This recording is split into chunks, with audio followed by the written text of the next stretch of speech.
पूजनीय वयोवृद्ध तपोवृद्ध अधिकार संपन्न श्रोते मायबाप माता मावळ्या लहान थोर या सर्वांच्या चरणावरती नतमस्तक होतो. गुरुवर्य गुरुनाम भगवान बाबा, गुरुवर्य गुरुनाम माऊली दादा, भक्त शिरोमणी हनुमानजी यांच्याही चरणावरती साष्टांग लोटांगण घालून या ठिकाणी वेळेवरच्या शब्दात कथेचा अनुसंधान. चरितम रघुनाथस्य शतकोटी प्रविस्तरम एक एक अक्षरम पुसा महापातक नाशनम. एक वचनी एक पत्नी एक बाणी मर्यादा पुरुषोत्तम प्रभू रामचंद्राची आवीट गोड रसाळ अशी ही भावार्थ रामायणाची कथा. मानवी जीवनाला पावलोपावली पडणाऱ्या प्रश्नाचं उत्तर म्हणजे ही रामकथा. आपल्या जीवनातली सर्व व्यथा ज्या ठिकाणी दूर होती का ती म्हणजे असणारी रामकथा. सर्वजण त्या ठिकाणी श्रवण करत आहात. आपण खरोखरच भाग्यवान आहात, कारण या कलियुगामध्ये हे नामस्मरण या मनुष्य जीवाकडून उच्चार होणं हे फार मोठी काळाची गरज आहे. ती या नगरीमध्ये या ठिकाणी अखंड भावार्थ रामायण म्हणण्यापेक्षा दर शनिवारी अन्नदान महायज्ञ नामयज्ञ कितीतरी इथं असे राम भक्त येऊन दगड गोटे माझ्यासारखे भिंतीचे चिरे तयार झाले महाराज. त्याचं कारण आहे यांचा असणारा आशीर्वाद. या सर्व मंडळीनं धरलेला हाती प्रत्येकाला महाराज म्हणून पायावर त्या ठिकाणी नतमस्तक होतात. काही या नगरीचा महिना महाराज.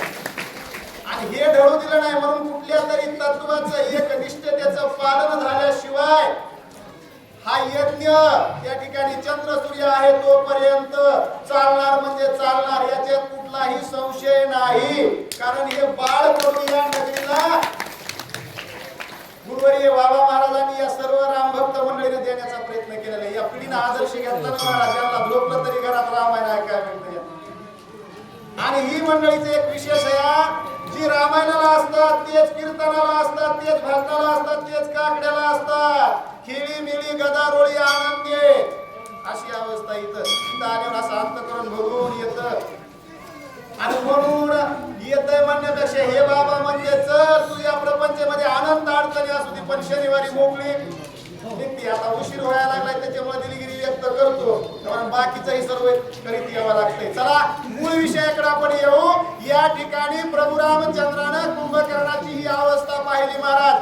मुख पसरलेलं आहे, मग काळदंड आहे, यमपाश आहे, ब्रह्मपाश आहे, किंवा त्या ठिकाणी अंत करण्याकरता, कारण हा बाबा थांबत नाही. कुणाला गिळाय चाललाय? देवाला. कुंभकर्ण, ज्याचं कुंभ म्हणजे घागर, कर्ण म्हणजे कान, ज्याचे घागरी सारखे कान आहे त्याचं नाव कुंभकर्ण. सर्व छेदित आणला, मोकळा केला, तरी पण मूळ विषय काय त्या ठिकाणी सोडत. आणि असंच करावं महाराज. त्या ठिकाणी विरोध करायचा तर मग असा देवाला तरी करावं. हे बरोबर आहे का? ते रोज पुटपुटू त्याच्यात काय उपयोग होत. एक तरी ही तरी भक्ती करता आली पाहिजे आपल्याला. विरोधी आभास भक्ती एक, नाही तर मग अनन्य भावानं शरणागती तरी दोन. पण या कुंभकर्णाला प्रभू रामचंद्राला हा सर्व आवेश धारण केला.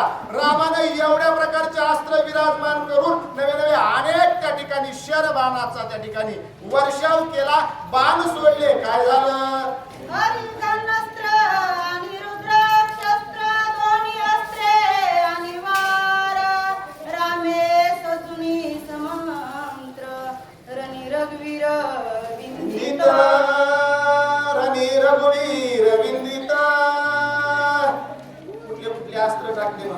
रुद्रास्त्र, आर्यास्त्र. आणि मग आर्यास्त्र म्हणजे शत्रूचं मर्दन करून येणार बाण, तो परत येणार नाही शत्रूचं मर्दन केल्याशिवाय. रुद्रास्त्र हे अस्त्र असं टाकलं की ते आपलं कार्य पूर्ण करून येणार. असे दोन्ही अस्त्राचं मंत्र प्रभू रामचंद्रानं बाणावरती विराजमान केले. मंत्र फुटले आणि ते बाण सोडले कुंभकर्णाच्या दिशेनं. जेणेकरून म्हणले ते बाण कसे होते, कुंभकर्णाला त्याचं निवारण करता येणार नाही. अनिवारण असे ते बाण होते. असं प्रभूने त्या ठिकाणी विंदान केलं. ऐसे विंदिता निर्वाण बाण हृदयी भेदे कुंभकर्ण. घाई पडला मूर्छा पण धरा भेदून शर गेला. धरा भेदून शर गेला.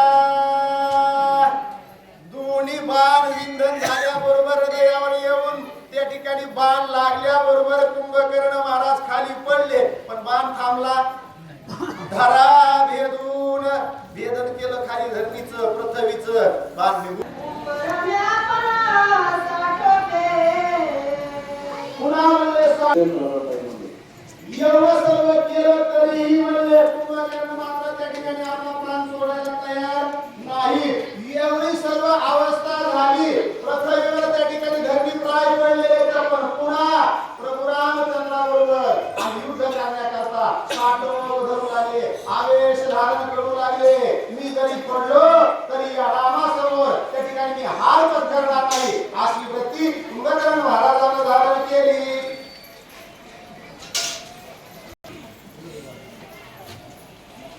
चंद्र भगवान की जय. हनुमान महाराज की जय.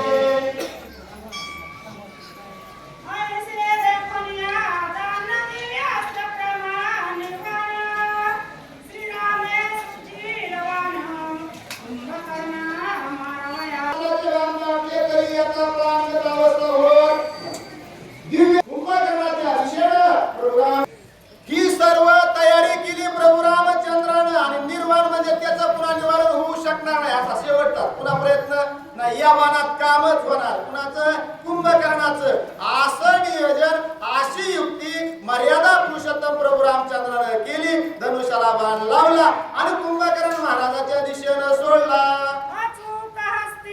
श्रीरामचंद्र प्रवात प्राय त्याचे शिर दोन्ही पाडले भूमीवर तरी निशाचर मरेना. तरी निशाचर मरेना नावच आहे ना निशाचर बरोबर आहे का नाही. आणि म्हणून म्हणले या ठिकाणी एवढं सर्व युक्ती प्रभू रामचंद्रानं केली. अचूक संधान साधलं. सोडल्याबरोबर नियम चुकणार. देवाचा नियम चुकतो का आपला चुकतो. अचूक संधान कुणाकडे देवाकडे बरोबर आहे का नाही. चुकवू देत नाही. पेरणी केलेलं उगवणार म्हणजे उगवणार आणि पेरलेलंच उगवल्याबरोबर त्याचं फळ मग कडू असू गोड असू ते पेरणी करणाऱ्याला भोगा.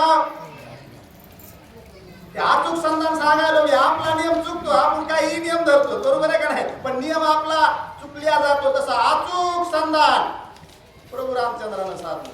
सोडलेला बाण चुकणार नाही. एवढं सर्व केलं. बाण जाऊन म्हणले पुतळा राहिला होता नुसता धड त्याला भेदन केलं पण बाबा मरणानं म्हणले काय केलं पुढं. शिर उडवनिया आकाशी त्रासू झाले श्रीरामासी धड गडबडी तवे गेसी ए रघुरायासी रगडावया. ये रघुरायासी रगडावया. बघा एवढी अवस्था झाली. याला म्हणायचं युद्ध शेवटच्या क्षणापासून शिर वेगळं झालं धड वेगळं झालं तरी म्हणले वध करण्याकरता रामाबरोबर म्हणूनच नाव आहे कुंभकर्ण.